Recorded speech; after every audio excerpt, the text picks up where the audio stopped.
A few years ago, I sat across from my family doctor. He looked exhausted, drained, not himself.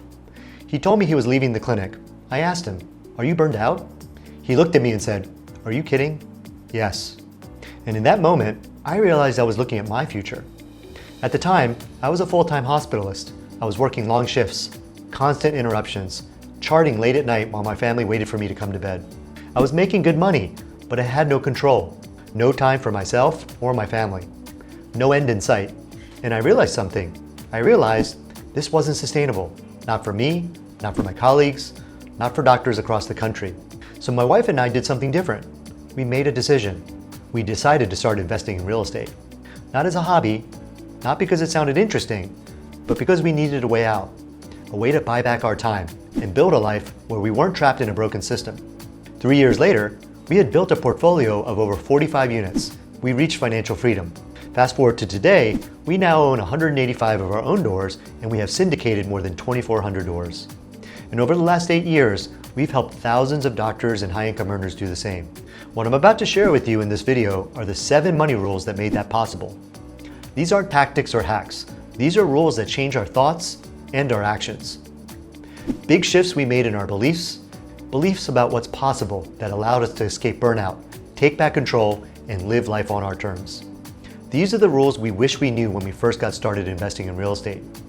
So if you're feeling burned out, trapped, or wondering every night you go to bed exhausted how long you can keep doing this, it's probably because you're missing one of these 7 rules. Let's start with the one mistake almost every doctor makes at the beginning. Rule number 1, you don't have a money problem, you have a freedom problem. Most doctors think they need to make more money to be financially free. More shifts, more procedures, more sleepless nights. But here's the truth, income doesn't equal freedom. You could be making $400,000 a year and still feel like you have no options. That was me. I had the income. What I didn't have was the time, or control, or boundaries. Freedom isn't just about how much you earn, it's about how dependent you are on your job, how much you need it to survive. When my wife and I started buying rental properties, we stopped relying 100% on our clinical income, and that changed everything. Suddenly, I didn't need to pick up extra shifts. I didn't need to say yes to everything.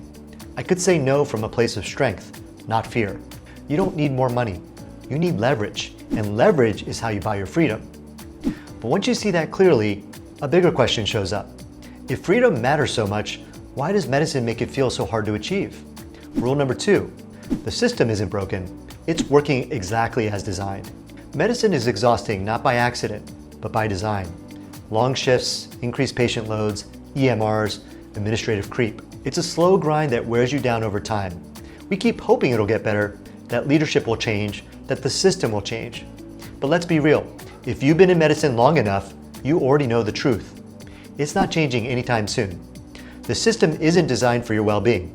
It's designed for profit, for efficiency metrics, for higher stock prices, and that doesn't make it evil, it just makes it predictable. And that insight is the first step. Once you learn that the system is designed this way, you can stop fighting it and instead choose to play a different game. If you want a different outcome, don't choose to stay on the default path. Choose to opt out.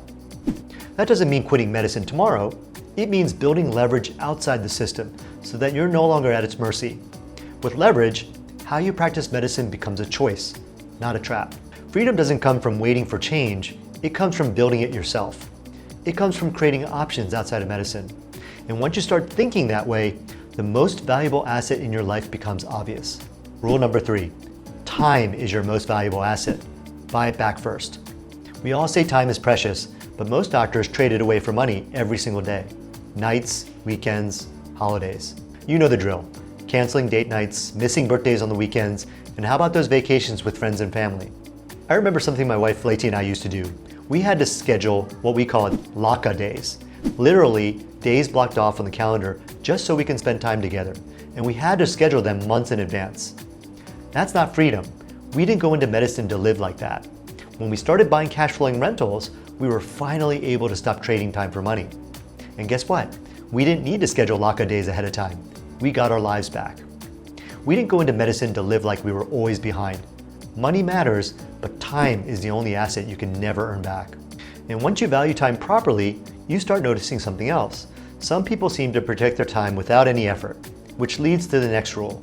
Rule number 4, the truly wealthy play a different game, and you are never taught the rules. In med school, we're taught how to diagnose, how to treat, how to manage complexity, but we're never taught how to build wealth.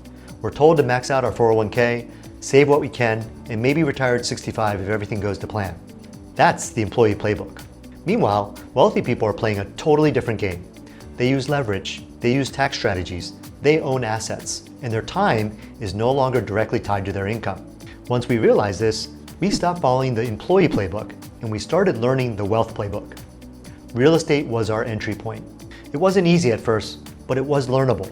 We treated it like another residency. We studied, we made mistakes, we learned the system.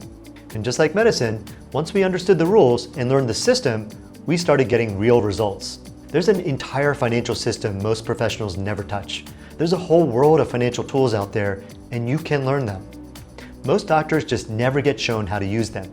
And one of the biggest tools we were never taught shows up every April. Rule number 5, you can ethically pay less in taxes and build wealth faster. Let me ask you a simple question. What's your biggest expense? It's probably not your mortgage. It's probably not payments on your car. It's your taxes. Most doctors lose 6 figures a year to taxes, and no one's showing them how to fix it. We legally sheltered 100% of our income for 7 years in a row using real estate. How? Using something called real estate professional status, plus bonus depreciation, cost segregation, 1031 exchanges, and a host of other strategies. These are the rules written into the tax code, but unless you learn how to play the ownership game, how to buy rental properties, you can't access them. If you want to build wealth fast, you have to stop overpaying the IRS. You can't afford to ignore taxes because it's a drain on your wealth that keeps you on the treadmill, the slow path to building wealth. And every time you look at money in your bank account, you know exactly what I mean. And you might not know this yet, but once taxes stop draining your bank account, once you get off that treadmill, another shift becomes possible. You start gaining control. Rule number 6, real estate isn't about properties, it's about control. A lot of doctors hear real estate and immediately think, I don't have time to be a landlord. But owning real estate doesn't mean fixing toilets or answering calls at 2 a.m. That's a job, not ownership. Ownership means holding assets that work while you sleep. Every cash flowing property we bought gave us more options, more confidence, more power to say no when we needed to. The ability to walk away from situations where you have zero control. I remember the loss of control during the COVID pandemic. You probably experienced something similar. This isn't about building a real estate empire. It's about building leverage. It's about control.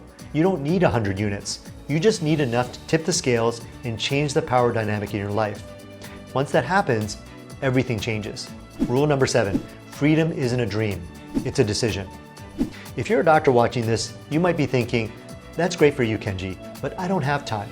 I don't know anything about real estate, and I got student loans.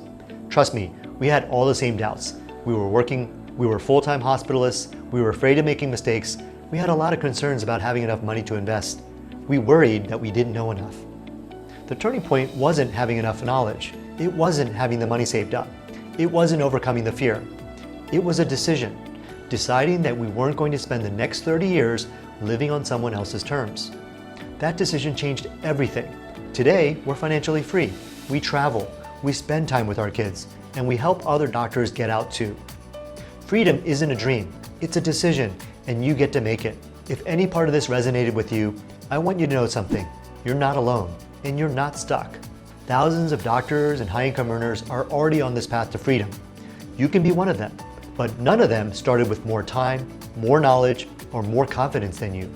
If you want to learn the exact steps we took to buy back our time using real estate, book a free strategy call. And if you got value from this, hit like, subscribe, and drop a comment. Let me know which of these 7 rules hit the hardest for you. Until next time, here's to building a life on your terms.